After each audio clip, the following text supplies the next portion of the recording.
Good afternoon students. हम जो है काइनेमैटिक्स में अपना डिस्कशन आगे बढ़ाएंगे। कल मैंने आपको कुछ चीज़ें रिवाइज करा दी थी जल्दी से, और एक बात इतना पढ़ने के बाद आपको क्लियर है कि भाई काइनेमैटिक्स में जो तीन बातें हैं आपकी, डिस्प्लेसमेंट, वेलोसिटी और एक्सेलरेशन, ठीक समझना है। तो जब समय बदलता है, ठीक, तो बॉडी का डिस्प्लेसमेंट बदलता है। बॉडी का क्या बदलता है? डिस्प्लेसमेंट बदलता है। तो देखो कितने तरह के मैथमेटिकल रिलेशन हो सकते हैं। पहला डिस्प्लेसमेंट टाइम, दूसरा वेलोसिटी टाइम, तीसरा एक्सेलरेशन टाइम, चौथा डिस्प्लेसमेंट और वेलोसिटी का रिलेशन हो सकता है, एक्सेलरेशन डिस्प्लेसमेंट का रिलेशन हो सकता है, वेलोसिटी एक्सेलरेशन का रिलेशन हो सकता है। यानी हमारे पास टोटल 6 टाइप के रिलेशन मौजूद हैं, 6 तरह के रिलेशन मौजूद हैं। आपको अपने दिमाग में एक बात बिल्कुल क्लियर होनी चाहिए, ऐसा हो सकता है कि आपको कोई एक रिलेशन दिया हो और बाकी के सारे निकाल लो, ठीक। इस तरह के बहुत सारे सवाल हम कर चुके हैं पहले रेगुलर क्लास में। कुछ और सवाल एक दो हम कर लेंगे जिससे आपको चीज़ें रिवाइज हो जाए, ठीक। अच्छा, अब किसी एक रिलेशन से बाकी के रिलेशन तक कैसे पहुंचेंगे, ये निकालने के लिए हमारे पास कुछ वेल सेट मैथमेटिकल फॉर्मूले थे। एक बार उन्हें देख लेते हैं कौन कौन से फॉर्मूले थे, ठीक भाई साहब। तो सबसे पहला फॉर्मूला हमने देखा था कि भाई साहब R final minus R initial, final position minus initial position is called displacement. कई बार आप इसे डेल्टा आर से भी लिख देते हैं, ठीक। अगली चीज है rate of change of position, that is D R by D T या फिर D S by D T, ठीक। ये आपको दे देता है वेलोसिटी, ये आपको दे देता है वेलोसिटी।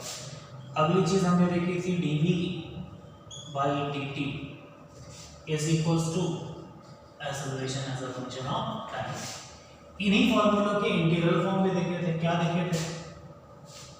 जब आप वेलोसिटी को इंटीग्रेट करते हैं as a function of time किसी भी टाइम t इनिशियल से t फाइनल तक डॉट dt, तो ये आपको डिस्प्लेसमेंट बोले तो change in position R final minus R initial दे देता है, ठीक। समझ में आया? ऐसे ही जब आप एक्सेलरेशन को इंटीग्रेट करते हैं as a function of time dot dt किसी भी टाइम t इनिशियल से t फाइनल तक, तो ये आपको चेंज इन वेलोसिटी यानी final velocity minus initial velocity देता है, ठीक। समझ में? इसके बाद हमने एक फॉर्मूला देखा था vector v dot dv is equals to vector a dot ds। ये भी बहुत काम का रिलेशन है कई सारी जगहों पे, ठीक है। ये जो मैंने आखिरी की 3 बातें निकाली हैं, ठीक, उससे काम में आता है। जैसे मेरे को दे दिया displacement as a function of time, differentiate करूंगा तो velocity as a function of time आ जाएगा। एक बार और डिफरेंशिएट करूंगा तो acceleration as a function of time आ जाएगा। तो पहले 3 रिलेशन यहाँ तक निकाल लेंगे, है ना, ठीक। समझ में है? ठीक। इसका उल्टा भी मान लिया velocity as a function of time दिया हुआ है, तो इंटीग्रेट कर दो तो displacement as a function of time आ जाएगा, ठीक। डिफरेंशिएट कर दो तो acceleration as a function of time आ जाएगा, ठीक। लेकिन जैसे मान लिया आखिरी के 3 रिलेशन है, ठीक। जैसे आपको बोलते हैं कि भाई साहब आपको displacement as a function of velocity दे दे या फिर velocity as a function of displacement दे दे, तो आपको इस तरह के फॉर्मूलों में कुछ मैनिपुलेशंस करने पड़ते हैं, ठीक है। समझ में है? वो कैसे करते हैं हम पहले भी देख चुके हैं, कुछ सवालों के थ्रू और बता दूंगा आपको, ठीक। एक चीज बहुत इंपॉर्टेंट आपके समझ में आनी चाहिए, वो ये आनी चाहिए कि ये जनरल काइनेमैटिक्स है। जनरल काइनेमैटिक्स का मतलब ये है कि एक्सेलरेशन कांस्टेंट हो या ना हो, आप सीधा सीधा सवालों में इन फॉर्मूलों का इस्तेमाल कर सकते हैं, ठीक। लेकिन हमारे काम में एक स्पेशल केस भी आता है। स्पेशल केस आता है मतलब कौन सा केस आता है? सुने, हमारे काम के लिए वो सारे के सारे केसेस भी हैं, हमारे काम के वो सारे के सारे केसेस भी हैं जिनमें एक्सेलरेशन क्या हो? कांस्टेंट हो, जिनमें एक्सेलरेशन क्या हो? कांस्टेंट, ठीक। तो हमें एक स्पेशल केस मानना है जब एक्सेलरेशन कांस्टेंट है तो क्या होता है, लेकिन इसके पहले 1-2 सवाल, ठीक। चलिए इक्वेशन लिखें।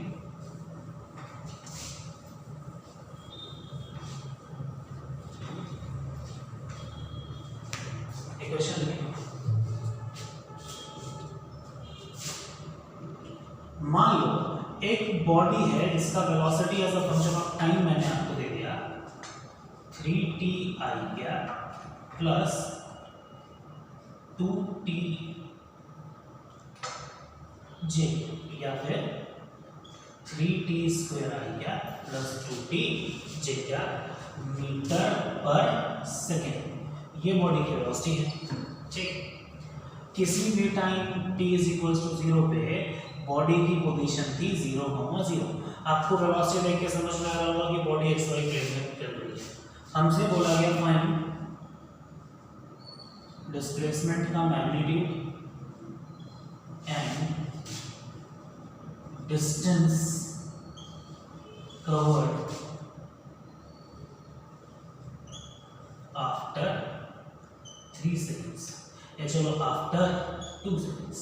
ठीक, आपको बताना है velocity as a function of time दिया हुआ है, आपको 2 सेकंड के बाद डिस्प्लेसमेंट और डिस्टेंस कवर्ड बताना है। बेसिकली डिस्प्लेसमेंट का क्या बताना है, मैग्नीट्यूड बताना है। ठीक, समझ में? एक बार स्क्रीन पॉज करें और जल्दी से सवाल नोट डाउन करके आंसर निकालने की कोशिश करें, देखिए क्या निकालते हैं। ठीक, चलिए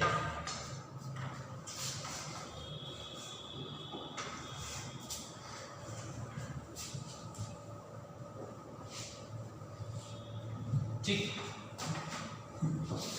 हमको गिवन है कि body t is equal to 0 पर 0,0 पे है, यानी आसान शब्दों में कहूँ तो ओरिजिन पे। ठीक, मुझको क्या बताना था, मुझको बताना था डिस्प्लेसमेंट का मैग्नीट्यूड क्या है और साथ में क्या बताना था, डिस्टेंस कवर्ड क्या है। ठीक, समझना है, हमको ये 2 चीजें बतानी है। ठीक, समझ में है? तो चलिए निकालना शुरू करते हैं। भाई साहब देखो, डिस्प्लेसमेंट का मैग्नीट्यूड निकालना है, मतलब क्या निकालना है आपको, असल में आपको निकालना है, याद करें डिस्प्लेसमेंट असल में होता है r final minus r initial. Magnitude की बात करें तो ऐसे डंडे निकल जाएंगे, भाई आपको r final minus r initial निकालना है। ठीक, तो भाई साहब मुझे क्या पता है, मुझे पता है integration of velocity as a function of time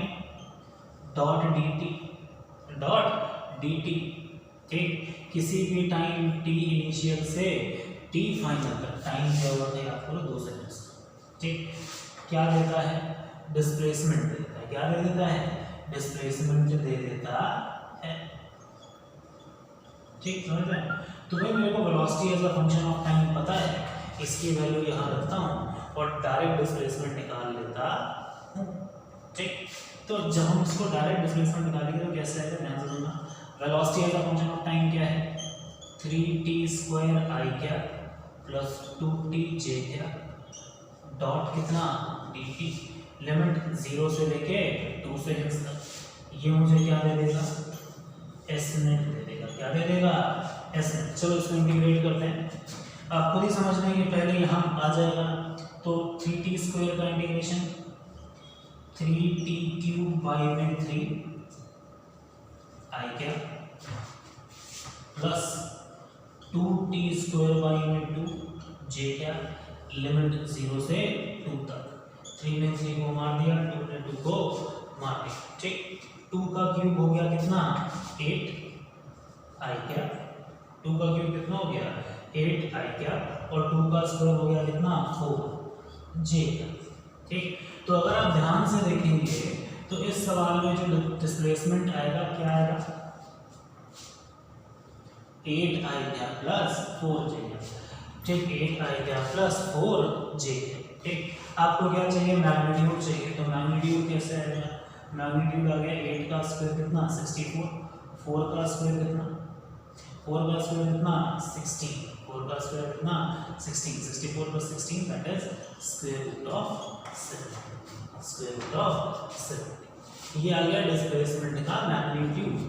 ठीक, अगर आप बहुत ध्यान से देखें थोड़ा ग्राफिकली तो इक्वेशन देख के समझ में आ रहा होगा कि बॉडी एक्स वाई प्लेन में, ये बॉडी की इनिशियल पोजीशन थी 0,0, बॉडी थोड़ी देर बाद यहाँ कहीं पहुँच गई, कहाँ पहुँच गई 8 आई क्या प्लस 4 जे क्या, यानी x कोऑर्डिनेट हो गया 8, y कोऑर्डिनेट हो गया 4।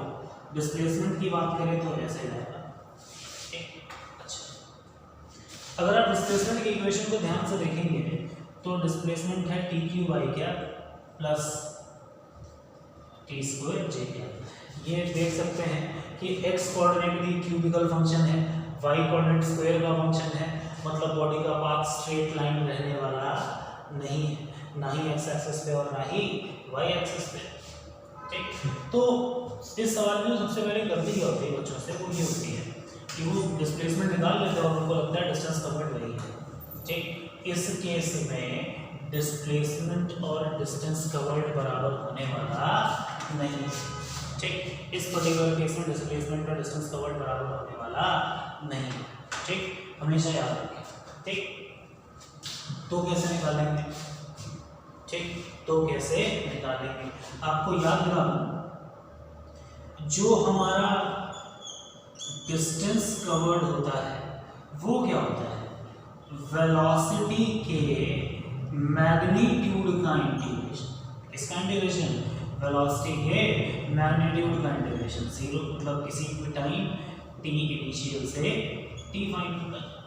तो जब भी कभी रफ्तार आपको आई कैप जे कैप के फॉर्म में दिखे और आपको डिस्टेंस कवर्ड निकालना है, क्या निकालना है? डिस्टेंस कवर्ड निकालना है। ठीक, समझ में? अच्छा, डिस्प्लेसमेंट कैसे निकालते हैं समझ में आ गया। जब भी कभी आपको डिस्टेंस कवर्ड निकालना हो तो क्या करो, सुनो क्या करो, इधर देखो, करो ये क्या करो, सुनो करो ये, हमेशा इस तरह के सवालों में ठीक कि भाई ये आपको इक्वेशन दे दी, सबसे पहले क्या करना है, डिस्टेंस कवर्ड निकालने के लिए वेलोसिटी का मैग्नीट्यूड लिखना है। क्या लिखना है? वेलोसिटी का मैग्नीट्यूड लिखना है। तो इस केस में अगर वेलोसिटी का मैग्नीट्यूड, इस केस में अगर वेलोसिटी का magnitude at any time T लिखना हो तो क्या करोगे, अंडर एक्स कंपोनेंट का square that is 9t to the power 4 plus 2 का स्क्वायर कितना 4t स्क्वायर, वही x कंपोनेंट का स्क्वायर y कंपोनेंट का स्क्वायर।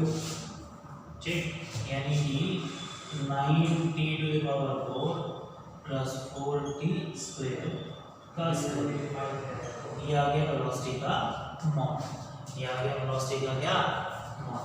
अब अगर वेलोसिटी का मॉड आ गया, अगर क्या आ गया, अगर वेलोसिटी का मॉड आ गया, ठीक समझ में आया, तो क्या होगा, ठीक वेलोसिटी का मैग्नीट्यूड आ गया तो बस इंटीग्रेशन में वैल्यू पुट करो, 9t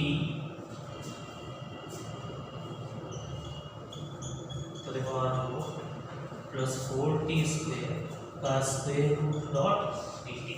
ठीक, ये वैल्यू किसकी आ गई, डिस्टेंस कवर्ड की। ठीक, किसी भी टाइम टी इनिशियल यानी 0 सेकंड से 2 सेकंड तक, इसको आगे क्या करते हैं, इंटीग्रेट कर दें। ठीक, समझ में आया? इसको क्या करते हैं आगे, इंटीग्रेट कर दें। इसको कैसे इंटीग्रेट करना है जानते हैं। ठीक, समझ रहे, आपको होमवर्क है। ठीक, इसको कैसे इंटीग्रेट करना है होमवर्क करें, नहीं आएगा तो आपको मैं सोल्यूशन दे दूंगा। ठीक, ये आपका होमवर्क है, इसको आगे कैसे इंटीग्रेट करेंगे। ठीक, तो देखो मेरा मकसद तुम्हें क्या सिखाने का था कि भाई जब भी कभी वेलोसिटी आई कैप जे कैप के कैप के फॉर्म में लिखी हो, ठीक, और आपको डिस्टेंस कवर्ड निकालना हो, क्या निकालना हो, डिस्टेंस कवर्ड निकालना हो, तो सबसे पहले वेलोसिटी को क्या कर दो, मैग्नीट्यूड को लिखो। कैसे मैग्नीट्यूड को लिखोगे, अंडर रूट एक्स कंपोनेंट का स्क्वायर प्लस वाई कंपोनेंट का स्क्वायर, जेड भी हो तो जेड कंपोनेंट का स्क्वायर। सबसे पहले क्या लिखा, वेलोसिटी का मैग्नीट्यूड लिख दिया। ठीक, इंटीग्रेशन ऑफ वेलोसिटी का मैग्नीट्यूड डॉट dt, वेलोसिटी का मैग्नीट्यूड पुट किया, जैसे पहले इंटीग्रेशन करते थे वैसे इंटीग्रेशन कर दिया। जब आप सिंपल इंटीग्रेशन करते हैं, याद रखें, जब आपने सिंपल इंटीग्रेशन किया था, ठीक, तो आपको डिस्प्लेसमेंट मिला था। क्या मिला था, डिस्प्लेसमेंट मिला था। ठीक, और जब आपने मॉड लगा के इंटीग्रेशन किया है तो आपको क्या मिला है, डिस्टेंस कवर्ड मिला है। ठीक, समझ में? आपको बुकलेट वगैरह में इलस्ट्रेशंस बन जाएंगे, होमवर्क करें, जो डाउट हो तो कुछ। ठीक, हम थोड़ा सा आगे अपना डिस्कशन बढ़ाते हैं यहाँ से। ठीक है, चलो बोर्ड पे देखो।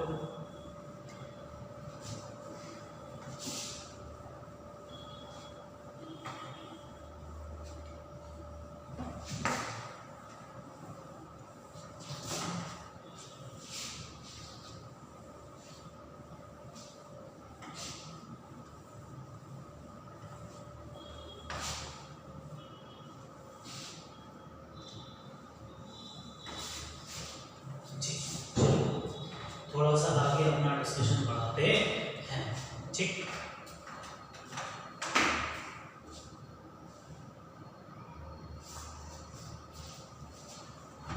तो मोशन से जुड़ी हुई एक बहुत इंपॉर्टेंट बात मैंने कही है, वो है कांस्टेंट एक्सेलरेशन। हम एक स्पेशल केस पढ़ने जा रहे हैं। ठीक है, क्या पढ़ने जा रहे हैं? मोशन विद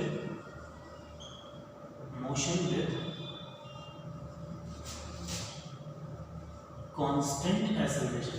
एक चीज बहुत ध्यान से समझें कि अब तक जो फॉर्मूले मैंने आपको दिए हैं वो जनरल बातें हैं, एक्सेलरेशन कांस्टेंट हो या ना। ठीक, अब हम उसी का एक स्पेशल केस पढ़ने जा रहे हैं जब क्या हो, मोशन कांस्टेंट एक्सेलरेशन से हो, यानी कि एक्सेलरेशन ना टाइम के साथ बढ़े और ना टाइम के साथ घटे। ठीक, इस तरह की चीजें करने जा रहे हैं। ध्यान से देखेंगे बोर्ड पे।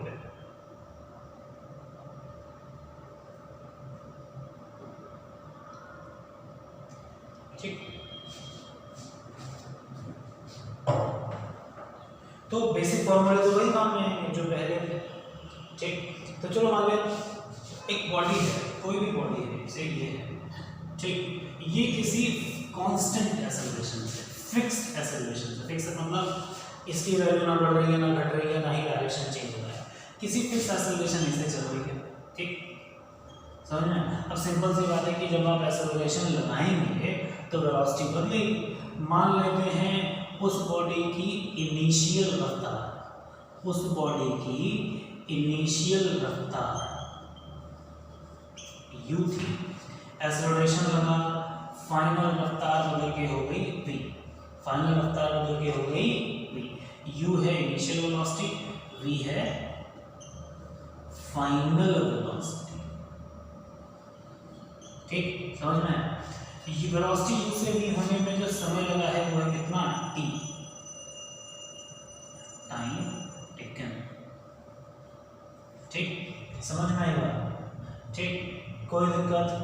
चलो भाई, ठीक, समझ में? Time taken. और इस दौरान जो चली गई दूरी है वो मान लो है s, वो मान लो है s, डिस्प्लेसमेंट।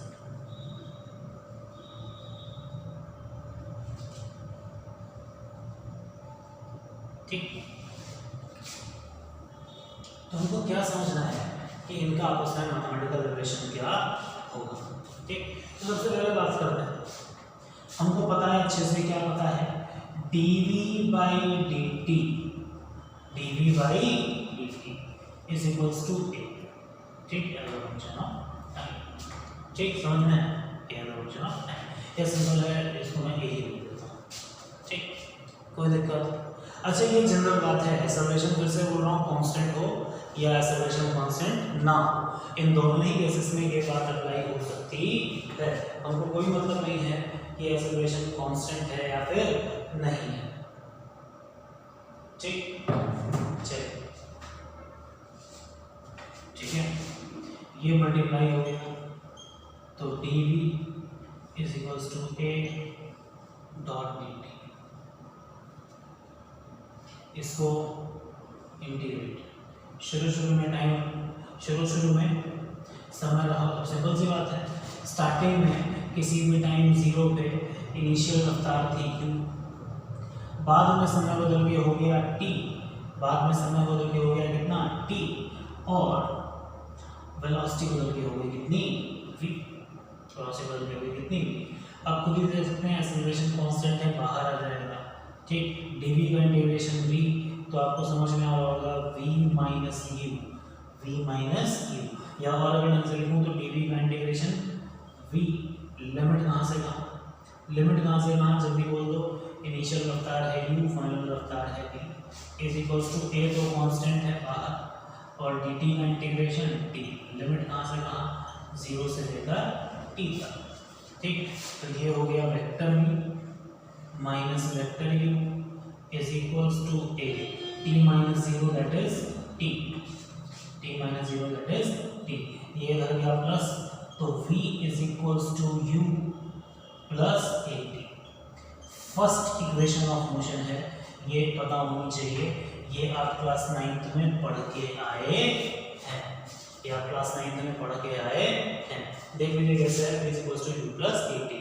मैं फिर से जोर दे रहा हूँ, v is equals to u plus a t relation तब वैलिड है जब मोशन कैसे हो, कांस्टेंट एक्सेलरेशन से।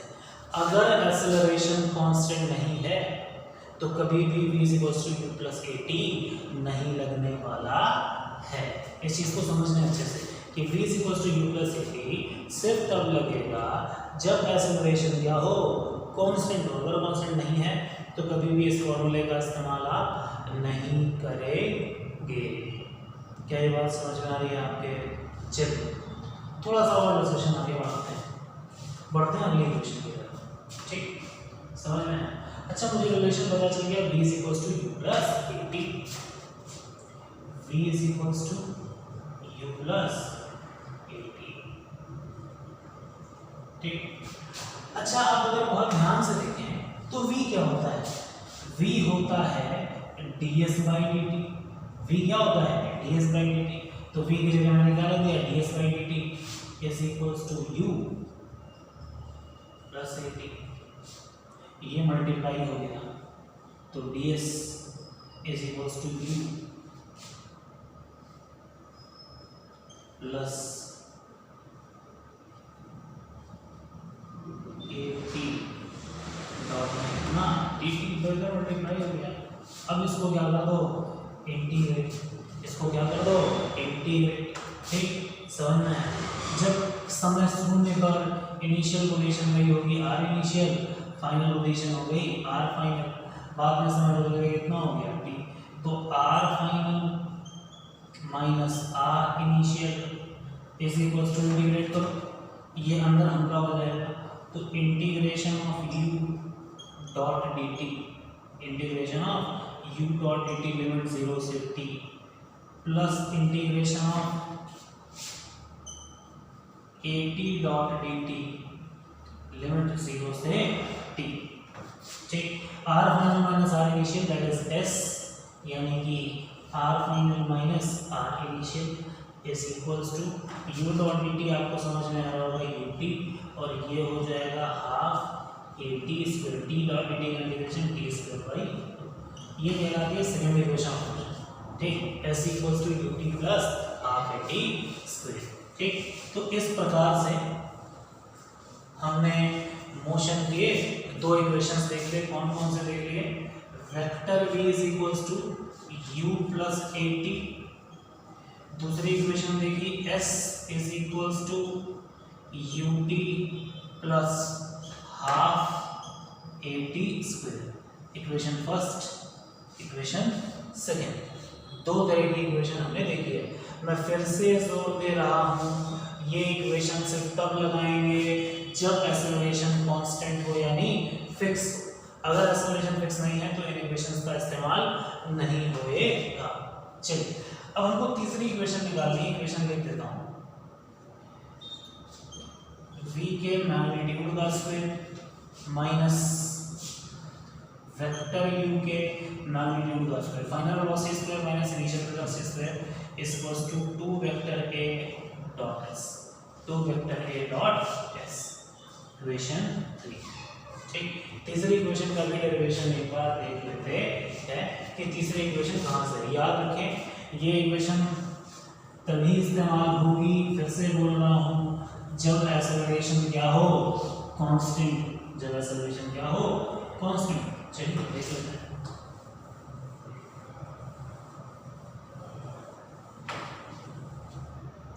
ठीक है, चलिए देख लें। हमने फॉर्मूला पढ़ा था, vector v dot dv is equals to vector a dot ds। दोनों तरफ याद रख दो इंटीग्रेट, ठीक, समझ में। तो स्टार्टिंग में लॉजिकली समझो एक्सेलरेशन का कॉन्सेप्ट बाहर आ जाएगा, ठीक।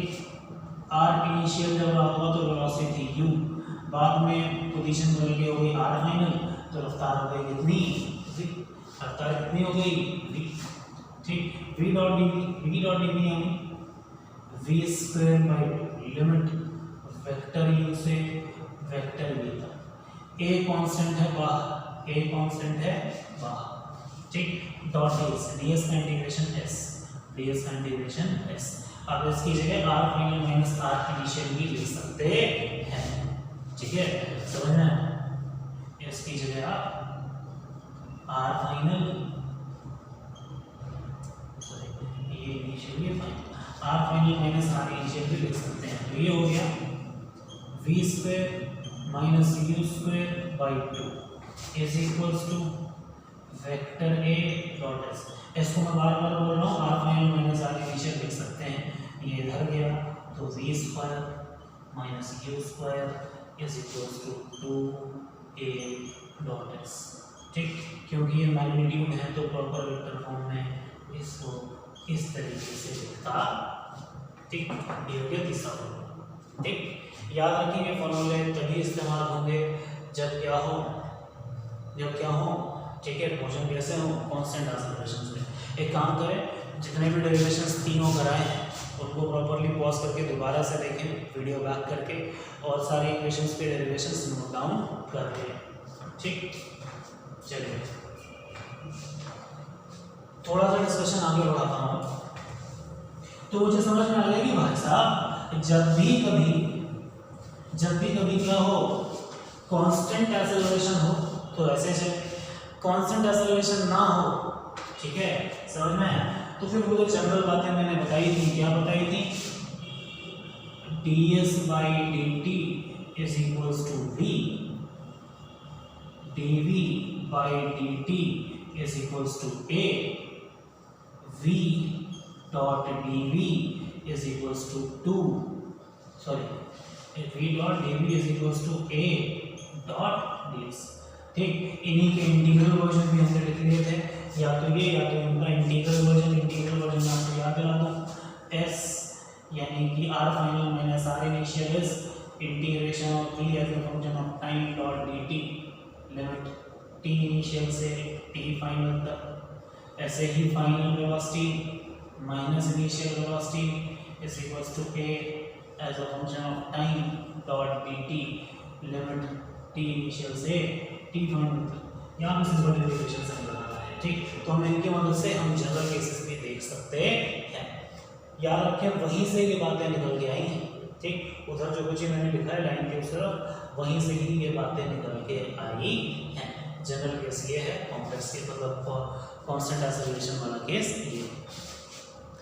अब बहुत सिंपल सी बात है, जब भी कभी मोशन कांस्टेंट एक्सेलरेशन से हो, जब भी कभी मोशन किससे हो, कांस्टेंट एक्सेलरेशन से हो, that is whenever acceleration is fixed, ठीक, समझ में आया, ठीक। whenever acceleration is fixed, ठीक, समझ में आया। then जब भी कभी acceleration क्या हो, फिक्स्ड हो, जब भी कभी acceleration क्या हो, फिक्स्ड हो, ठीक, समझ में, जब भी कभी फिक्स्ड हो, ठीक है, तभी आप ये फॉर्मूले इस्तेमाल करेंगे। और कोई भी चीज़ जब फिक्स हो जाती है तो उसको हम बोलते हैं यूनिफॉर्म, क्या बोलते हैं, यूनिफॉर्म। तो जब भी कभी एक्सेलरेशन फिक्स हो, ठीक, तो इस तरह के मोशन को हम यूनिफॉर्मली एक्सेलरेटेड मोशन बोलते हैं, क्या बोलते हैं, यूनिफॉर्मली एक्सेलरेटेड मोशन बोलते हैं। इसी का एक केस पढ़ेंगे आगे, मोशन में ग्रेविटी। क्या इतनी बातें समझ में आती हैं आपको, ठीक, समझ में। जब भी कभी एक्सेलरेशन क्या हो, फिक्स्ड हो, जब भी कभी एक्सेलरेशन क्या हो, फिक्स्ड हो, ठीक, समझ में, ठीक। तो इस तरह के मोशन हम क्या कहेंगे, यूनिफॉर्मली एक्सेलरेटेड मोशन। याद रखें यूनिफॉर्म मोशन अलग बात है, यूनिफॉर्मली एक्सेलरेटेड अलग बात है। यूनिफॉर्म मोशन का मतलब एक्सेलरेशन 0 है और वेलोसिटी फिक्स है, ठीक। यूनिफॉर्मली एक्सेलरेटेड का मतलब एक्सेलरेशन है, अब की बार जीरो नहीं है, ठीक। तो याद रखें, कंफ्यूज ना हो। यूनिफॉर्मली एक्सेलरेटेड मोशन एक तरह का नॉन यूनिफॉर्म मोशन होगा, एक तरह का क्या होगा, नॉन यूनिफॉर्म मोशन होएगा, ठीक है।